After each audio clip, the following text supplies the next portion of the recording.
Hi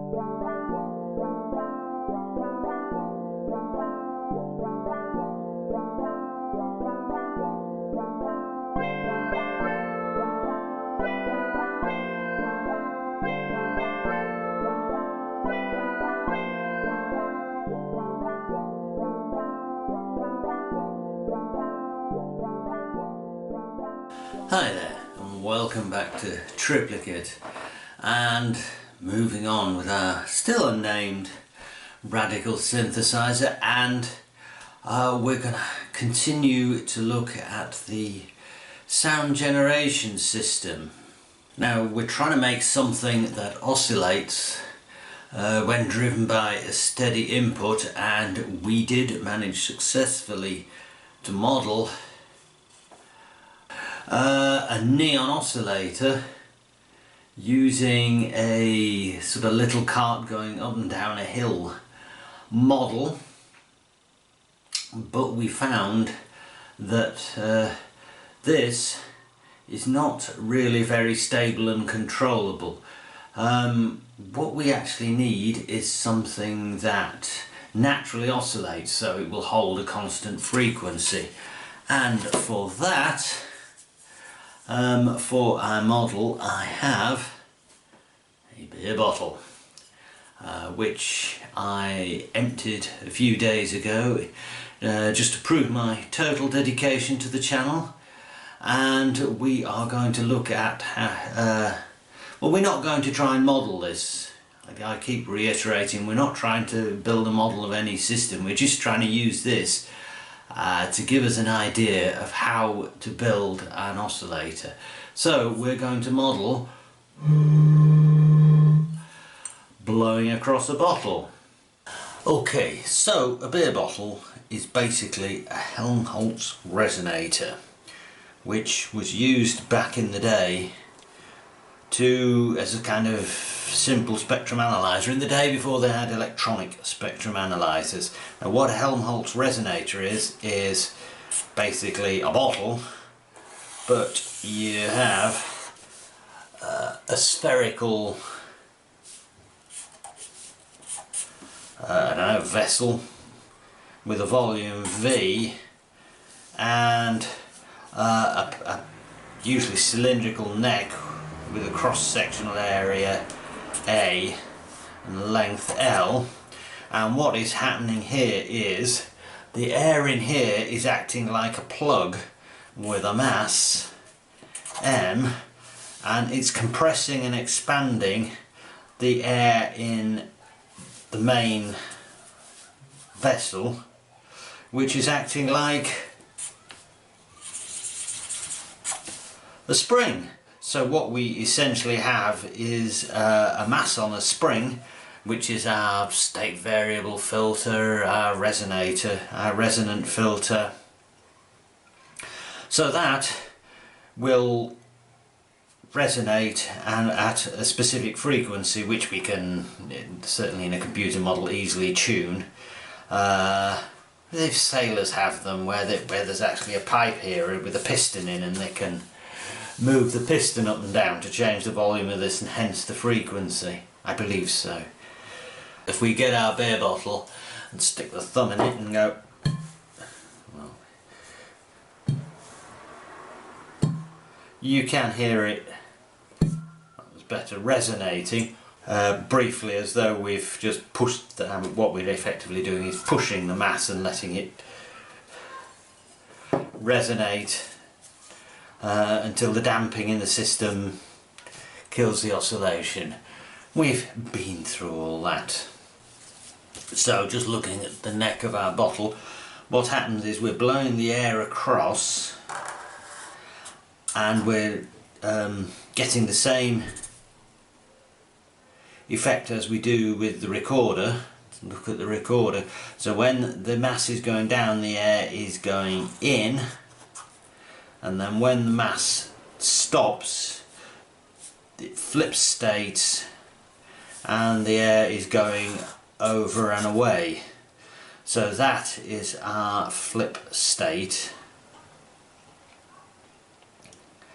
So we have, it seems, all the bits we need to make an oscillator we can actually tune properly.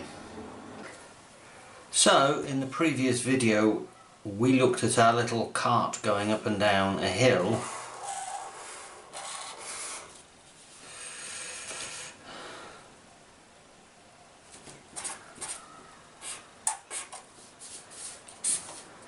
With the spring behind it and the spring ahead of it, and this is our input, we'll call it X, and the position of our cart we'll call Y.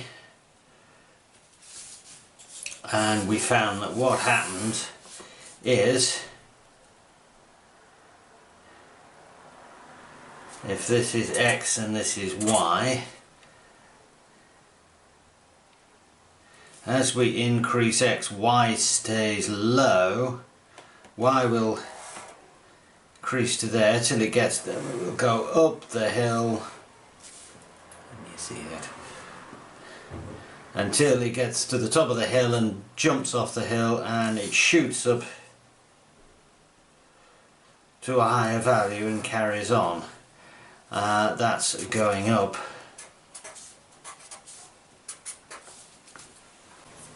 And we'll draw this in red. When it comes down, this will be over the top, but I'm just drawing it just above so you can see. It gets to the hill and goes up the hill and up the hill and up the hill till it gets to the top, and then it shoots down like that.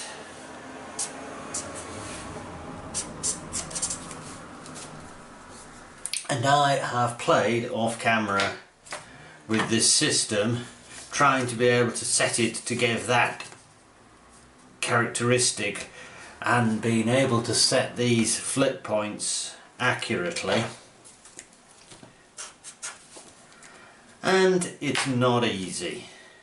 It's not easy. And here we have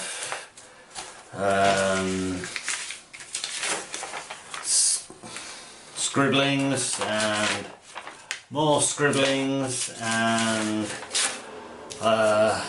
scribblings and yet more scribblings and further scribblings. A lot of these on both sides.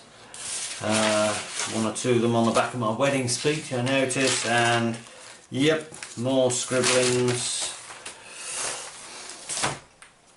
So I thought, just to get us going, we are going to cheat. What we're actually trying to achieve here is something that will flip into two states. So this is our state, which we can call a number. We can call it 0 there and 1 there. And we have our how it behaves in each state, and we can use for one state the state value times one, the result in one state. This will become a bit clearer when I'm talking about the example. And the other state is 1 minus that, so we're essentially crossfading. And on our little cart, that would be one state and that would be the other. What I thought eventually I'd do is, here we build a big hill here and a big hill there, so it's basically sitting there nearly at 0, and that's 1. 0 and 1. So that would give us the same result. But we are going to cheat because we have our diagram here. What we actually want it to do is go up in this state, get to here, and then in a curvy fashion, so we're not getting sharp edges, and he says drawing a sharp edge, and nasty aliasing creeping in. We want it to do that, and then when it's coming down, again I'm drawing it just above so you can see where it is, we want it to do, again in a nice curvy fashion that. And the reason we couldn't say if it's here do that and if it's there do that is because that sudden switch over at one sample we found gave us problems, again with sharp edges and aliasing. However, if we go up to here and say at this point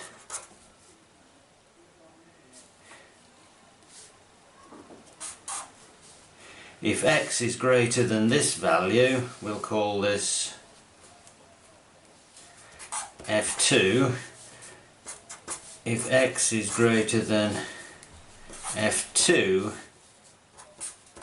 flip, and we can get away with that because the two curves are the same value here.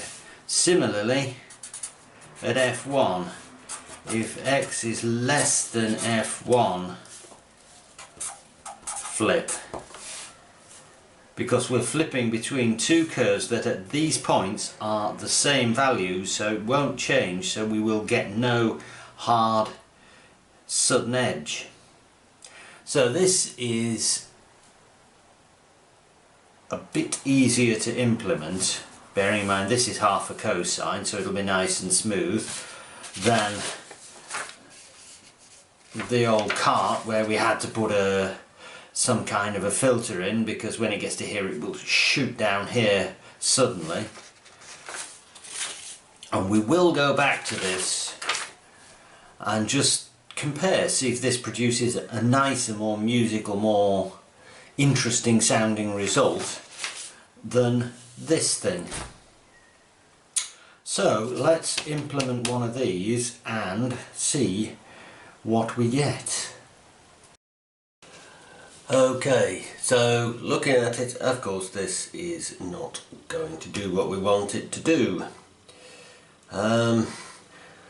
Back to our little neon example, which seems to be the sort of acid test for these sort of two flip state arrangements. Say we have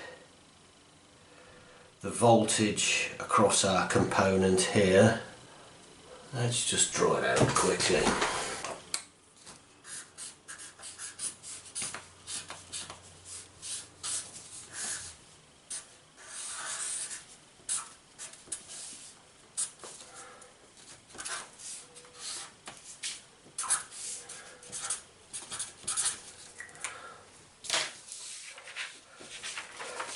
Alright, so here we have our little circuit. So triplicator, or whatever we want to call it, initially has very high resistance, so the capacitor charges up to a certain voltage, in which case our triplicator goes to low resistance, the capacitor discharges down to a lower voltage, and it goes back to high resistance. So we're hoping this is going to be it. This is, say, voltage this way, and this state represents high resistance and that state represents low resistance. So we charge it up, we get up to here, it flips state to low resistance, the red, and down here, except it won't. It'll charge up, the voltage will come up here, and okay, this is, imagine this is the current going through it up. And the current will come up until it exactly balances the current coming in through that resistor, and the thing will be stable. So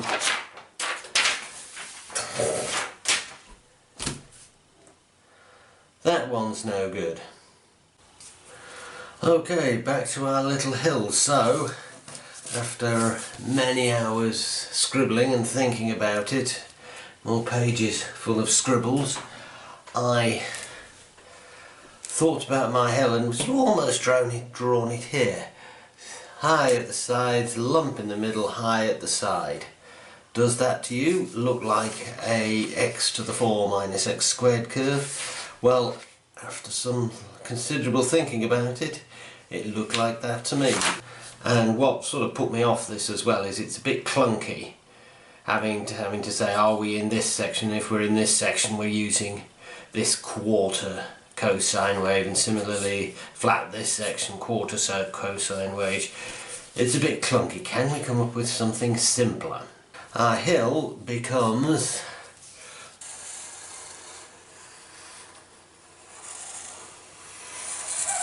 that, which is essentially x to the 4 minus x squared. Constant sum, whatever, we don't mind. Also, I've simplified the spring arrangement in that we have our little cart here, but we only have one spring to the drive. Because however far the drive goes, this is going to keep it in range somehow. So we want the actual force, which is, we're assuming the force against gravity to pull this up the hill, and that force is the slope of that curve, which is the differential of this, which is actually 4x cubed minus x, 2x, let's say. But we're not too worried about these numbers. We can play with these numbers to get the curve we want at a future date. We're just trying to get something working for now, for God's sakes, please. So that gives us a curve like this.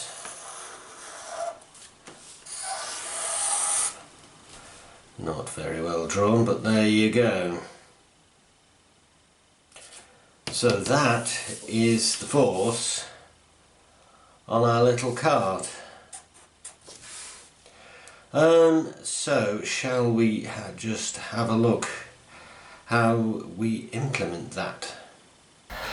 Right, so here is our function for testing our cube hill. I've called it because we use a cube function for the hill force. So cube x is just a sine wave or a cosine wave. To drive it, to see how it's performing, here is our actual hill force, which is the cube of the hill y, which is the little cart position on the hill, minus y. Very simple and easy to calculate. And here is our little cart going up and down the hill, and there we go, and that just outputs the flip value, and that's good. Very simple. So how does it work? So here it is, plotted out on the spreadsheet. The blue trace is our sine wave input. The orange trace is y, but it's the flip value. And you can see it's flipping nicely from low to high there, and from high to low there.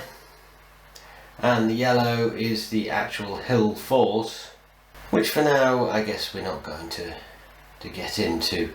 And if we actually look at the output of a waveform, which is that, we'll look at a bit. So yeah, there is our nice flip waveform at the bottom and the drive at the top. And if we look at the whole lot again, we can see we're not getting any high frequency nasties, any digital noise, so that's another box ticked. And just for completeness, we'll look at the frequency analysis. Yep, it's gone by 7,000 Hertz. So we are happy with that. Now, so size heavily. Looked like that was the way to go, but unfortunately there is just not enough, I guess, separation between the two states. So as we go up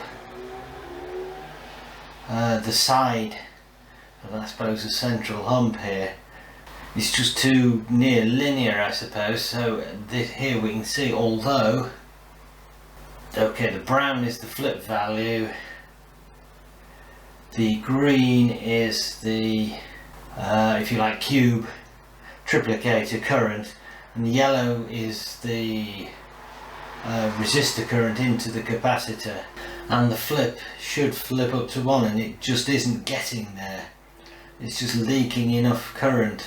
It should either be off or on, and here you see the green. The current here should be either 0 or a value, an on value, and you can see here it's sort of easing up, and it gets to the point where it balances the current coming in through the resistor, and the thing never changes state.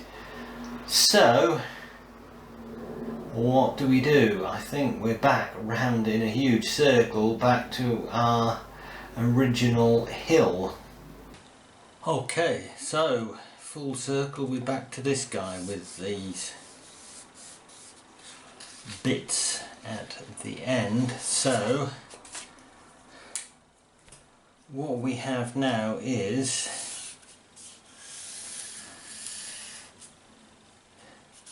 we're looking at having it around 0.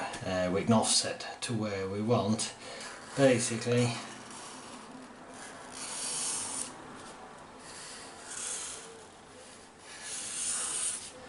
this, and we want these to be as narrow as possible so it sits in that hollow for pretty much all the time until we go across here and it jumps into that one.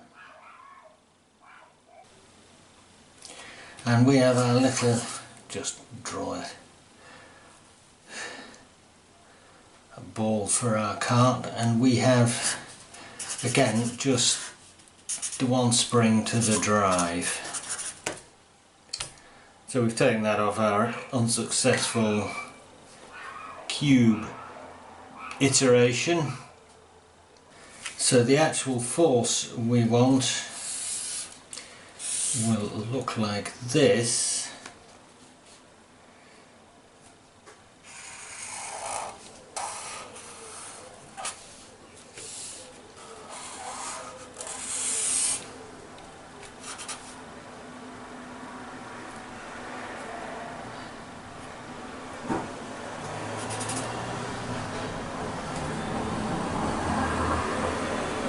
And when that height is the same as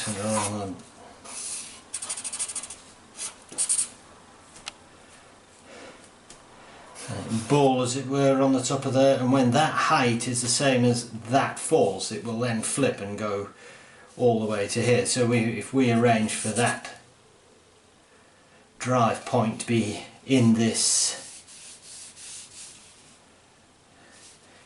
trough, when the weight gets over that hill or the cart or whatever it is, then we really will have a thing which will flip from one state to the other and won't, like I've shown there, sit on the top of here.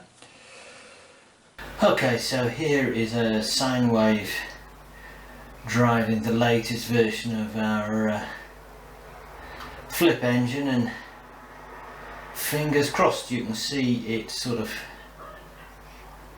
flips very sharply from there to there, sort of drifts down a little and then flips back from there to there, and with all this bit in the middle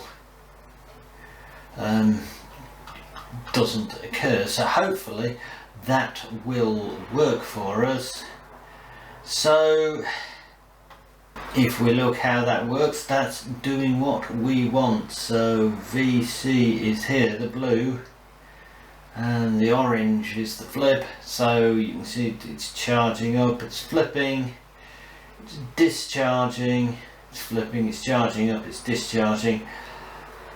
Just what we want for our neon. So let's just...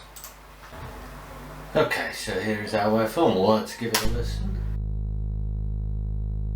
That's not going to set the world alight, I know. And have a quick look. Yep, charge, discharge, discharge. It's working, and if we were to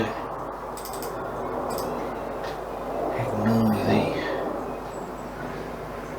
fighter jets practicing, look at the spectral view. Yeah, we're not getting any nasties out of that. Analyze frequency analysis. Yeah. Okay, so so having been around in a huge circle, let us go back to our bottle and use this, our now we believe, as we wish it for now, flip engine, to see if we can get a sound out of our bottle model. So okay, here's what I came up with. So we have our bottle, which is our Helmholtz resonator. So we have a mass, and the inside of the bottle behaves as our spring. So we have some kind of a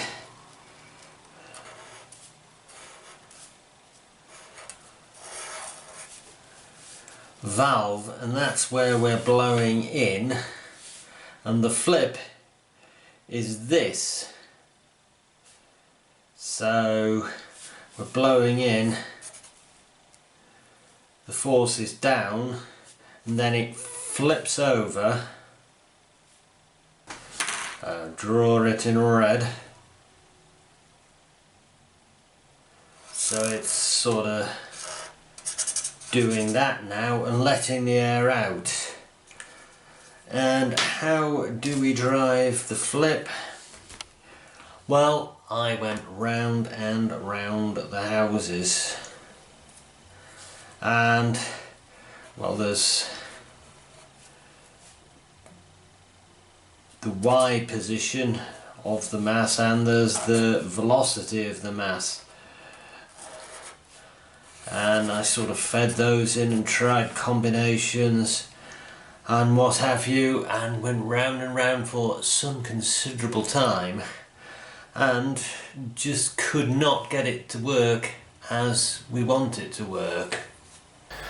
Right, so here was, I guess, my best guess of an implementation. So blow is the input, and flip is simply taken here from the bottle, from the Y value, the position, and what we're doing is we're increasing the drive by the blow times the flip value. So if the thing isn't flipping, because the problem was it wouldn't start half the time. If you started it up with the oscillator oscillating, it was fine, but if you just try and ramp the blow amount up, it just wouldn't start. So here we have the drive accumulates the blow times the flip. So if it's not flipping, the drive increases to the point it does start flipping, and that gives actually starts up okay. So here we are, there's the drive going negative, because the flip isn't flipping, the flip being the green, and yep, it starts oscillating and the drive is going up and down, but is at a sort of offset value, which is fine, but as you can see here, I've ramped the blow value up for the first half and down for the second half, so it should increase in amplitude and then decrease back to zero. And if we look at what actually happened, nope, because the drive value is a constant value, and you can see with the increase and decrease in the drive value, it's just increasing and decreasing this little oscillation on the big constant value. You can see there. So that didn't work, because essentially once the drive went to zero, the thing was still oscillating. So I tried other things and they didn't work, and at this point I've kind of given up. For now, I'll come back to it, but I've given up on trying to implement the way a recorder works. So back to the drawing board, and I went back to looking at the way a violin bow works. Okay, so here is our mass on a spring model, which we decided our bottle approximates to, and we are actually going to drive it with a bow, like a violin bow or the wheel on a hurdy-gurdy, since we are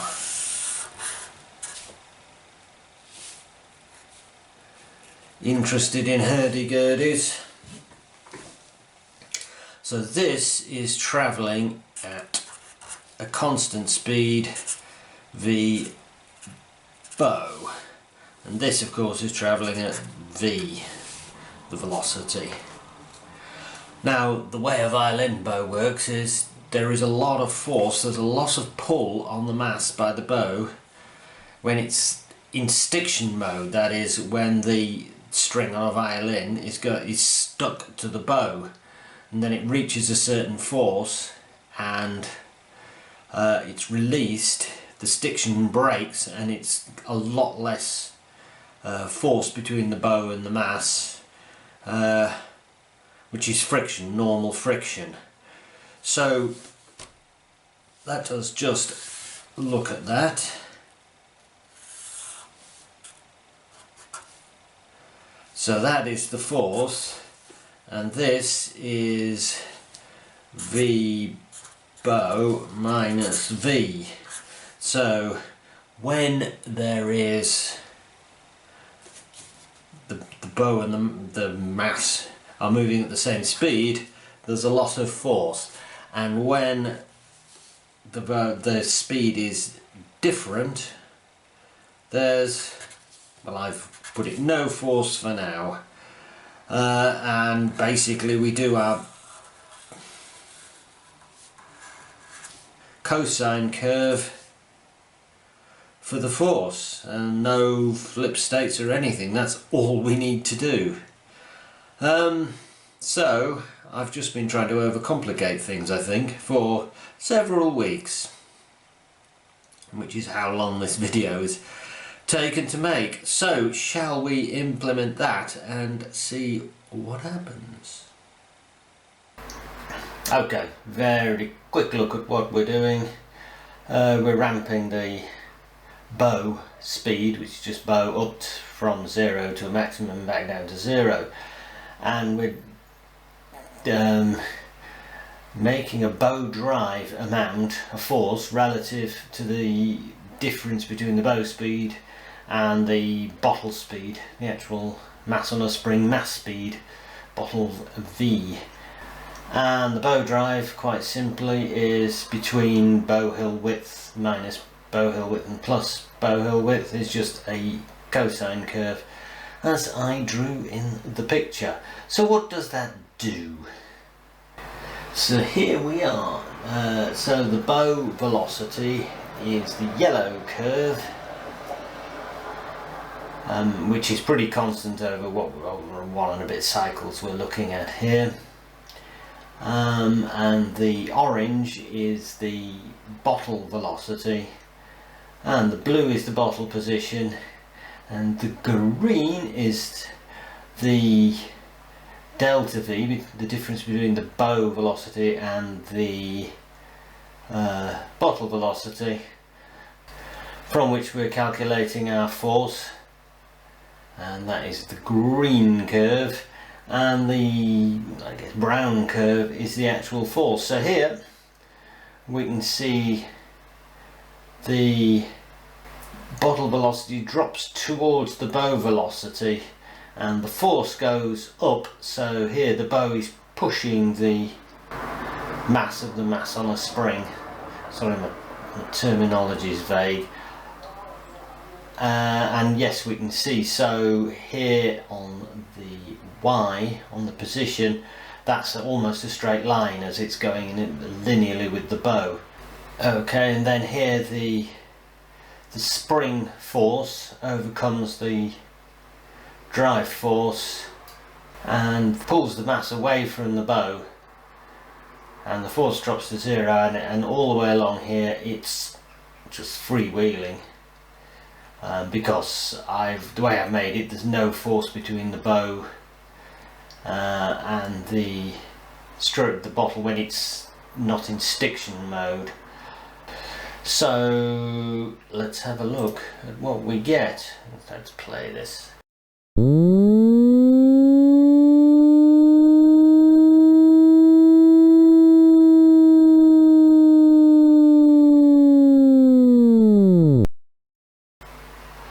Okay, not the most exciting sound ever. I think we still have a long way to go, but we've got something that makes a noise, and the bow speed does affect the frequency. Yep, we are in a way wanting that to happen. So let's see what a sort of a spectrum we get out of this. Spectral view, so that's alright. Yeah, we're getting some harmonic content, it's not a pure sine wave, and we can look at the frequency analysis like that. That's because it's not a pure sine wave, it's because when there is that straight section where the bow is actually pulling the mass along with it. So we do get some harmonic content. So we have a working sound generator finally, which we will move forward with.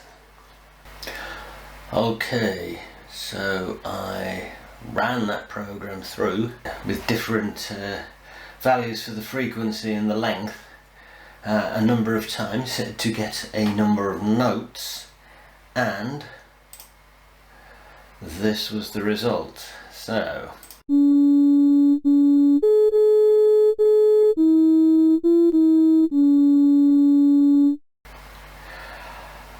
there you go. That is not going to set the world alight, but we've got a tune out of it of sorts. I made all the notes individually and then edited them together in trusty Cool Edit, so it was a complete cheat really. However, we've got a tune out of it.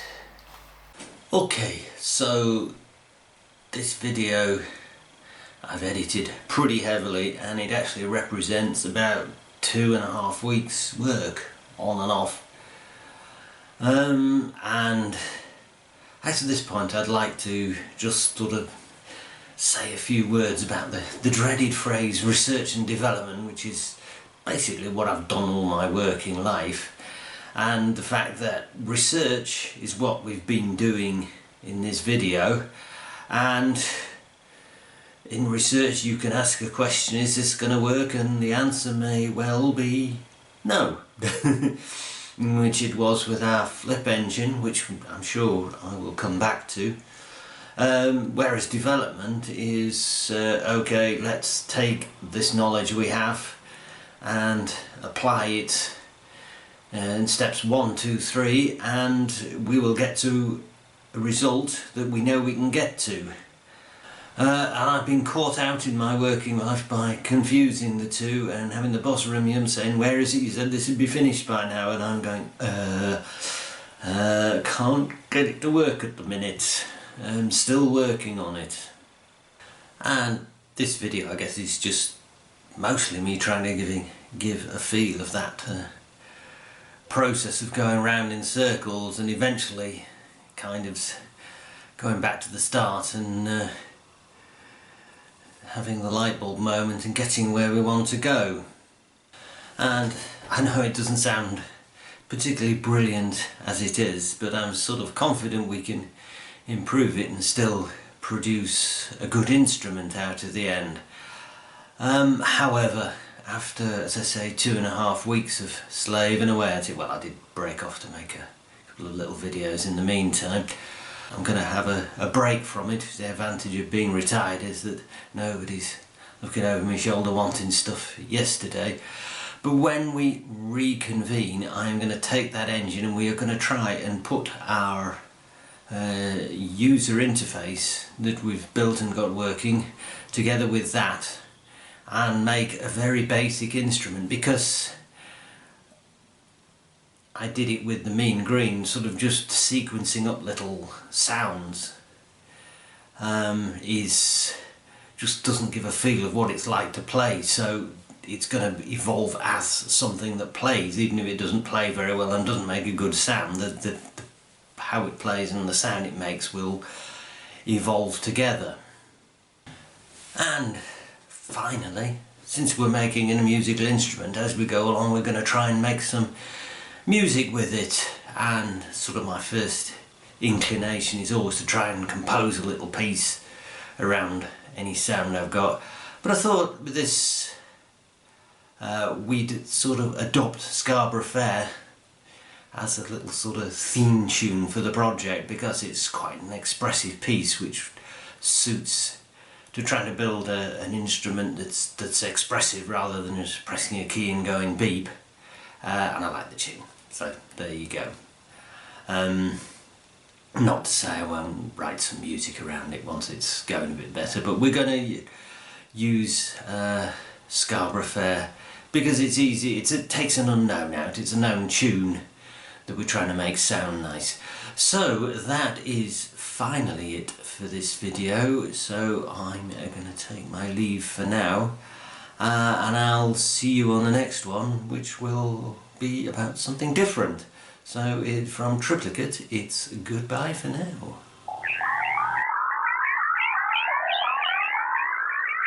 Goodbye.